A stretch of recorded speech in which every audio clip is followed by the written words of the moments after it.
राम जय जय राम श्री राम जय जय राम श्री राम जय जय राम श्री राम जय जय राम श्री राम जय जय राम श्री राम जय राम. नमस्कार. आज दिनांक 26 जानेवारी. श्रीराम जय राम जय जय राम. आज प्रजासत्ताक दिन. तुम्हाला सर्वांना या दिवसाच्या मंगलमय आणि आनंदी शुभेच्छा. अंतःकाळ साधण्यासाठी नामस्मरण. नमस्कार. आज दिनांक 26 जानेवारी. श्रीराम जय जय राम. अंतःकाळ साधण्यासाठी नामस्मरण. अंतःकाळी नामस्मरण होणे म्हणजे अंतःकाळ साधणे, आणि हा साधण्यासाठी आधी नामस्मरण करायला पाहिजे. अंतःकाळ साधण्यासाठीच जगावे.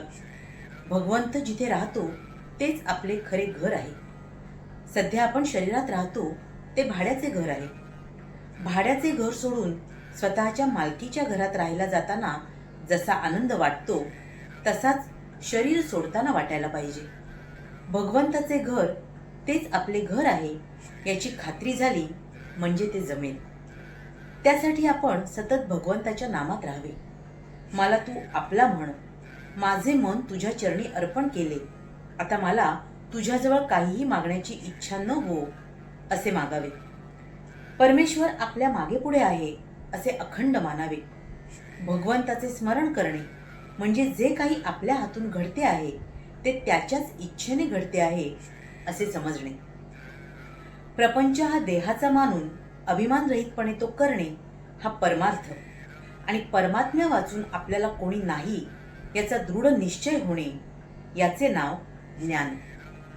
हे ज्ञान वाणले म्हणजे मनुष्य खऱ्या अर्थाने परमात्मा प्राप्तीच्या मार्गाला म्हणजे साधनाला लागला.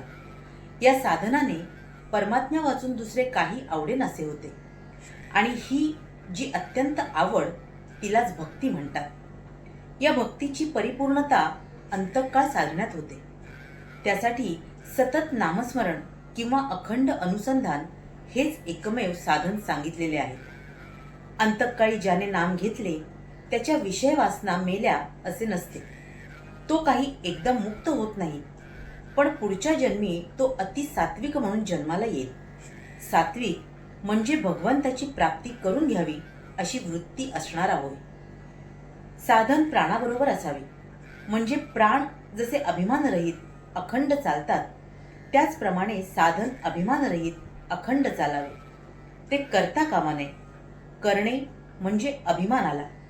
सहज प्राणाबरोबर झाले म्हणजे अखंड चाललेलेच असते. प्रपंचातली तळमळ सोडून वागावे.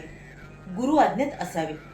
अनंत जन्मांचा देहाशी सहवास म्हणून देहावर प्रेम जडून देहबुद्धी होते. तसाच नामाचा सहवास पुष्कळ करावा म्हणजे विषयाची आसक्ती कमी होऊन नामावर प्रेम जडते. योगात कष्ट फार. या युगात तो साधणे अशक्य प्रायच, आणि कर्मात तर अभिमान असतो आणि वाढतो. भक्तीत कष्ट नसतात, आणि ती करताना अभिमान आपोआप गळत जातो. योग आणि कर्म ही साधने परमात्म्याच्या दत्तक पुत्राप्रमाणे आहेत, तर भक्तीचे साधन हे परमात्म्याच्या औरस मुलाप्रमाणे आहे. भगवंताला दृष्टीआड होऊ न देणे हीच खरी भक्ती. हेच खरे अनुसंधान. हाच खरा परमार्थ, आणि हेच खरे आपले सर्वस्व आहे. नुसते देहाने तीर्थस्नान, पूजापाठ वगैरे करून परमार्थ घडत नाही. आपली वृत्ती भगवंताच्या ठिकाणी चिकटली पाहिजे. श्रीराम जय जय राम. महाराज इथे आपल्याला सांगतायत की अंतःकाळ साधण्यासाठी नामस्मरण कसं आवश्यक आहे. खरं तर नाम हे अतिशय निस्वार्थ हेतूने घेतलं गेलं पाहिजे. भगवंताच्या प्राप्तीसाठीच केवळ नाम असावं, त्यात दुसरा कुठलाही हेतू किंवा उद्देश नसावा. आणि मग असं साधन ज्यावेळी आपण सुरू करतो त्यावेळी आपल्याला सर्वत्र फक्त भगवंतच दिसू लागतो. आणि खरं तर तेच आपल्या आयुष्याचं मुख्य शाश्वत साध्य आहे, नाही का? तेव्हा महाराज म्हणतात की तुम्ही इतर दुसरी कुठलीही काळजी करू नका, काहीही करू नका. नामाचं साधन सातत्याने चालू ठेवा. अशा पद्धतीनेच खरं तर आपण आपल्या भगवंताशी अनुसंधान साधू शकतो, त्याच्या भक्तीत सदैव राहू शकतो. आणि मग आपल्या आयुष्यात आपल्याला आनंद आणि समाधानाची प्राप्ती निश्चितपणेच होऊ शकते. असं हे सर्वश्रेष्ठ नाम जे भगवंताला प्रिय आहे, आपल्या गुरुने आपल्याला दिलेलं आहे, ते आपण निष्ठेने आणि श्रद्धेने घेऊया आणि आपल्या भगवंताची प्राप्ती करून घेऊया. हीच त्या गुरुचरणी आणि ईश्वरचरणी प्रार्थना. तुम्हा साऱ्यांसाठीच खूप सारी गुरु ब्लेसिंग्स. श्री स्वामी समर्थ. जय गुरुदेव.